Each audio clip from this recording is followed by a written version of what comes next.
I'd like to begin my speech with a request. Anytime you see me raise my hand like this, I would like you all to say, Nashville, Tennessee. So, for example, hi, my name is Maxwell Collins. I'm a BFA Theater Performance student at Belmont University in Nashville, Tennessee. This is Nashville, Tennessee. This is Nashville, Tennessee. This is Nashville, Tennessee. This is Nashville, Tennessee. I grew up in Knoxville, Tennessee, only 2.5 hours away from here. And honestly, moving here, not a lot changed. I'm still on the I-40 interstate a lot more than I wish, and instead of avoiding crazy people on Gay Street, I avoid crazy people on Broadway. However, one of my first few nights on campus, I was on the main lawn with friends, and I decided to look up at the stars. I saw the moon. Oh, in a weird white hue. I couldn't even see Orion's belt. Now, that threw me off. This is because of Nashville, Tennessee's light pollution issue. Now, before we begin discussing what light pollution is, I want to address why this issue matters to each and every one of you in this room. After all, light pollution isn't discussed nearly as much as air or water pollution. However, according to Katie Fulcher from the Tennessee Conservationists, 80% of people worldwide experience light pollution issues, while in urban areas, 99% of the population is impacted by light pollution. Urban areas like Nashville, Tennessee. Through my research, both politically and environmentally, I am confident that I can convince you all to take a stand against Nashville, Tennessee's light pollution issue, because it doesn't just impact our home, it impacts each and every one of our bodies. So, we're going to be discussing lighting pollution, what is it and why is it here, the steps taken so far and why we need more, and here and now, what is it that we can do? So, light pollution isn't like water or air pollution, where it's actively the degradation of the topic itself. Rather, light pollution is the harm unnatural lighting that we produce has on the environment. There are 4 different qualities of light pollution as pointed out by darksky.org: glare, sky glow, light trespass, and clutter. Thankfully, there have been steps already taken by our community to resolve Nashville's light pollution issue.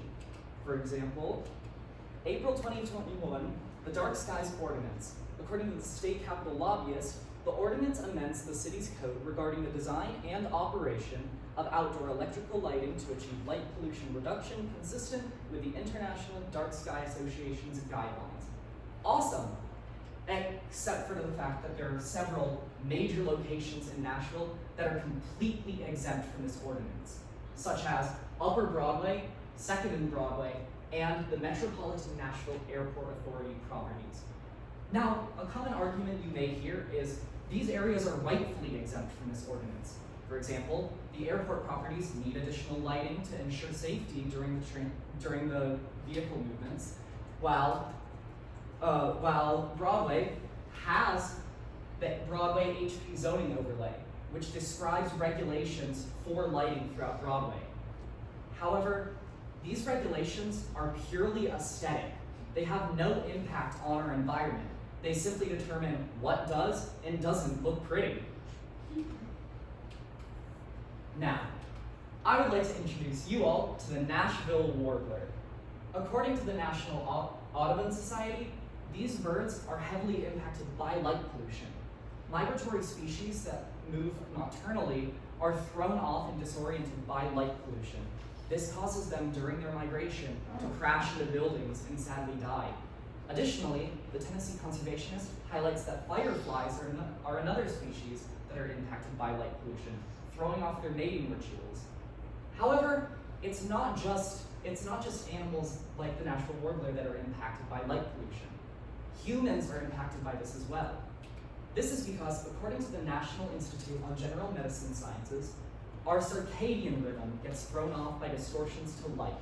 The circadian rhythm is essentially our body's master clock, telling us when our body needs to be doing what during the day. In fact, practically anything that has fibers and tissues in their body has a circadian rhythm. While there are factors such as stress or lack of sleep that can impact your circadian rhythm, the most apparent issue that can cause issues with it is a distortion of natural light. This can cause issues such as diabetes, cancer developments, and other heart conditions. So, what we need to be doing is ourselves practicing mindfulness. I assume there are people here that have a house. You probably have a backyard or a front porch, and I assume that sometimes you might fall asleep without turning off your porch light. We all do it. However, that's where mindfulness comes into play. By making sure that you properly handle your lighting throughout your house, you're able to reduce your impact on our environment's light pollution.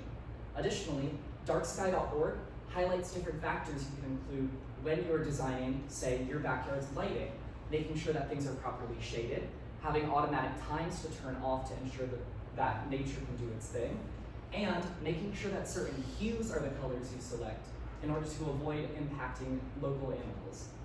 However, I assume your light up garden gnome isn't single-handedly causing Nashville to be the worst quality light pollution it can possibly be. Rather, that's why all of us together in this room have the ability to make changes, such as improvements to the April 21st Dark Skies Ordinance, by proposing stronger regulations to enforce city-wide control over light pollution. We can make our city a safer place.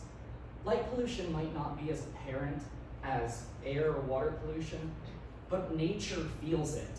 And more importantly, our bodies feel it. And if you won't do it for yourself, do it for the Nashville Warbler. Thank you.